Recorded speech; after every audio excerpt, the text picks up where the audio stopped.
What is up, guys? It's the Nightwing at Way of Life Esports coming at you guys with another League of Legends video here today, talking about Worlds 2020 Group Stage Day 2 thoughts and opinions. So this day for Worlds 2020 had a lot that went on, but there was that real banger game, G2 Esports versus Suning Gaming. As you guys know, I'm only really able to stay up and watch one game since the timing for this World Championship is all over the place. It's generally very late in the night, and at that point in the night, I have to be asleep because I have to go to work in the morning, so it's just hard for me. But I usually am able to stay up and watch at least a game. Now, I stood up to, watch Team Liquid versus Machi Esports, and the thing here is that once you kind of figure out, that Machi Esports is just basically G-Rex from 2018 with a few players, it's like, okay, Team Liquid should definitely be able to obviously beat them. One, because they just played in play-in, so they don't have the excuse of, oh yeah, we have like stage jitters or some bullshit like that. They just genuinely got outplayed in this game. And it wasn't just like outplayed in the terms of this team was just that much better. It was just Team Liquid made so many mistakes in terms of, how would I say this without sounding mean? It's like, fuck, what's the word that I would use? You basically draft a composition that you should be easily able to execute on against any other team, but it feels like they drafted this specifically because they just thought they were that much better, and this type of composition only works if you fundamentally understand how to play it out. With Caitlyn, Orianna, you definitely have some really early game prowess in terms of being able to obviously use Caitlyn's traps and then use Orianna's shockwave. Then you have collateral damage on Graves. Broxa wasn't really that active on the Graves pick. Jensen was getting necessarily outplayed, but he was getting necessarily taken advantage of by Mission, because Mission would constantly go over to Broxa's Raptor Pit and take it for extra experience, which I thought was pretty brilliant, because you don't really see a lot of people actually do that. Most people do that like later on during the game, because junglers are pretty much far ahead at that point in the game. And then you kind of factor in, well, if I take a jungle camp, it's not going to really be that big of a deal because junglers are already that far ahead. So with that being said, you also had Machi Esports playing a pretty good game overall. Team Liquid just straight up lost, and this is one of those games where Team Liquid are gonna go, man, if we don't get out of group stage, this was the game that did it for us. Tactical had some really off positioning. I'm just not too sure where Team Liquid will go from here. I'm pretty sure they're going to face G2 Esports or Suning. So you have to kind of factor in, those are going to be games you're predicting them to lose after what you just saw today. So yeah, Team Liquid losing against Machi Esports is definitely not something you want to see as a TL fan. The next game that really was a big fat banger was G2 Esports versus Suning. I was so sad I could not have watched this game live. Go check out my highlights reactions. Oh my god, this game was a banger. So you also have Mickey X's Bard really playing a big key factor into G2's win. SOFM, you guys should definitely remember this guy's name. He is insane. All those Lee Sin mechanics he was just basically gifting us to see so we can use in our solo queue games was incredible. So this game was all based around G2's composition being better than Suning's at a certain point. But Suning were also so good, they were able to kill G2 in their own base and then almost push into G2's base in order to win. Then you had G2 beating them. And then you also had Caps using his TF pick to take out two people. But I don't want people to go, well, Suning choked and this is G2's final chance to, take down Chinese teams. I'm not going to say that because it looked really close in this game. Though I would say watch this game in full, in VOD, watch it in the highlight form. This was a game. This is going to be this is the best of one of Worlds 2020 so far. Then you also have what I think was Angel and SOFM playing pretty good. Huanfeng was going to be on utility. You know that if you've actually watched Suning in the LPL. I think that Perks played a pretty good Ezreal game at a certain point, and then he just kind of fell off. Yankos wasn't playing too well this game. I think SOFM marginally destroyed him. I mean, hey, I'm a G2 fan, but hey, I call it like I see it. I literally thought Yingles didn't play that good. I actually think that Wonder played pretty well, but Wonder being stuck on volleyball top obviously was going to have a impact only in being a meat shield for the team fights. Obviously, you give your damage dealers in terms of Yankos, caps, and perks. You want to give them obviously a tank so they can have space for damage in team fights. So I thought that was actually pretty good on G2's part in terms of drafting. Now, Caps was a big factor into the reason why G2 have been winning most of their games, even when they were slumping in the LEC 2020 summer split. And I'm really proud that this game was something we could all remember. And Suning should not be mad about this game. If you're Suning and you just saw how Team Liquid performed up against Machi Esports, Suning should easily be able to steamroll them. I mean, SOFM is going to have a field day with Broxa. So, with that being said, the next game, what was it? What was the next game? Holy shit, internet lag. Well, no, it's actually internet lag.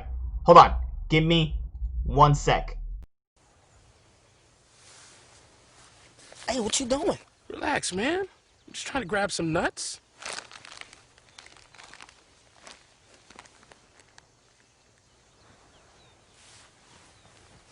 CJ? What are you doing? I just want to eat some peanuts. Huh? See? Peanuts. Sorry about that, guys. There was a loud car outside, and I did not want you guys hearing that during the video. So, let's get right back into it. Group B was the most lopsided games I have seen so far. Like, Damwon completely shits on JDG. Rogue completely shits on PSG.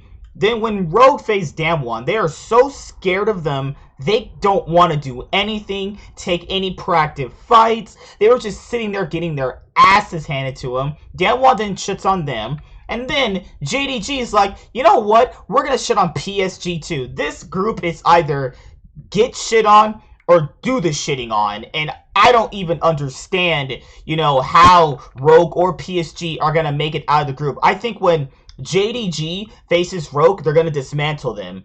And that's how I've seen the group play out so far. It's either one team completely just destroys the other team. It's not even close. Like, that's crazy. Or the other team that's getting destroyed is so reactionary, like they don't want to do anything. They're just playing bad. And I don't understand how one group can be so one-sided. So hopefully Rogue and PSG shape up, because if they don't, they're not making it out. And let's be honest here, they're not making it out anyway, playing like this. I mean, that's just pitiful, seeing as how bad PSG was. So some people are probably going to say, Nightwing, what about when Damwon completely shut on JDG? JDG are way better than Rogue and PSG, and that's kind of understandable. I predict Damwon to win the whole event, so obviously, if you're losing to the best team, I think, in the world, that's fine. But JDG are probably also going to be in semifinals too, so it really doesn't matter, honestly. Alright, let's go to Group C, which will finish off the day. So, TSM has been playing pretty poorly, but not in the way that's, like, glaring weaknesses. It's like certain things could get cleared up. Like Spica, if he's ahead on the Nidalee, he should be able to take over the game, right? But then you literally have Spica ahead on Nidalee, not really, actually maximizing his potential on the champion. Then you also had Bjergsen on Zillion, and what have I told people consistently? That Zillion shit he does in North American LCS will not work. It's literally just proven. It will not work. It's literally proven it does not work against teams who actually have a brain. It does not work. So I don't want to hear, oh, his Zillion is a pocket pick and this can give him some advantage and give TSM some advantage. Get the fuck out of here with that shit. It literally was not proven. It's literally right in front of your eyes. Proving today, if he gets Zillion against anybody with a brain up here, they are going to actually curb shit stomp you. All you have to do is pick Set into it, and he can't do shit to you. And I don't really understand why TSM are consistently drafting Senna as an ADC with the Rakan. It's all over the place. It's not even just drafting. They're just genuinely worse than everybody else. And thank God I had LGD as my second team getting out of the group. I was not going to fall for that TSM Kool-Aid. People were preaching at me. Oh, hell no. I've been through that shit before. Nope, nope, nope. And that shit don't work on me. You're going to have to prove to me you're good. Not just, oh, I see you in one region doing well, so that automatically means that, you know, you've been pretty shit for a while, so that means you're going to do just better at Worlds. It's like, no, that's not how that works. Well, not for me. I don't care who other shitty person you listen to. That shit doesn't work for me. But my issue here with TSM is, like, some of the games, they're actually getting kills and they're ahead at certain points, but not just maximizing on it. That's what's super confusing. It's like, you're playing okay, and you're not playing that bad, but you're not also maximizing any potential either. The last game I want to go over today, obviously, which was Fnatic versus LGD. Fnatic also looked kind of wonky. Like, LGD, you know, they completely ran it through Fnatic's heart that Echo is going to be a pick that is going to be something they might need to ban if Nemesis has to be on Syndra. Nemesis has also not looked that good. He did not look good against Bjergsen, so it's obvious that he would look probably even worse against someone who's a little bit better than Bjergsen, obviously. Now, Bwipo trying all these flanks on LGD does not work. Now, in the LEC, obviously, these flanks that he does works because obviously the players aren't really prepping enough vision for it. But I just think that you overall have to look at how LGD were playing versus how Fnatic were playing. Now, LGD's comp prioritize getting vision much early on so they can have an easier access to objectives early on because Fnatic's comp does do better at certain points. So you have to be able to contest what Fnatic is doing and what LGD is doing at a certain point. So one team just doesn't roll over each other. But I think the key thing here was the Echo for LGD, where Xie was basically getting triple kills early on, and that's pretty much all she wrote. So in conclusion for day 2, I'm not really too sure, you know, what is making the West do so bad outside of G2 so far. I mean, they have to play today against Machi Esports, so we'll see how that goes. And FlyQuest, I'm pretty sure they play today too. Let me actually look some of these games up, because these are going to be games we'll have to talk about. Because obviously, when I do Rift Insight, it's going to be obviously, you know, talking about day 1 through 3 of Worlds. And then let's see what the matches are. FlyQuest play Unicorns of Love.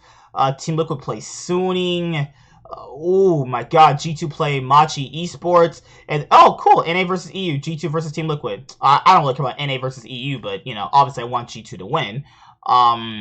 That's pretty much it here. Hopefully, NA can bounce back. It's looking pretty bad right now for the West. It's only G2, honestly. It's literally only them. That's pretty much how it's going right now. So, yeah, see you guys later. Like, comment, subscribe, most of all, enjoy. I'm the Nightwing, and Way of Life Esports is signing out, guys. Peace, and have a good day. Hi there, guys. Be sure to like and subscribe to the channel for more stuff. Yeah, thank you.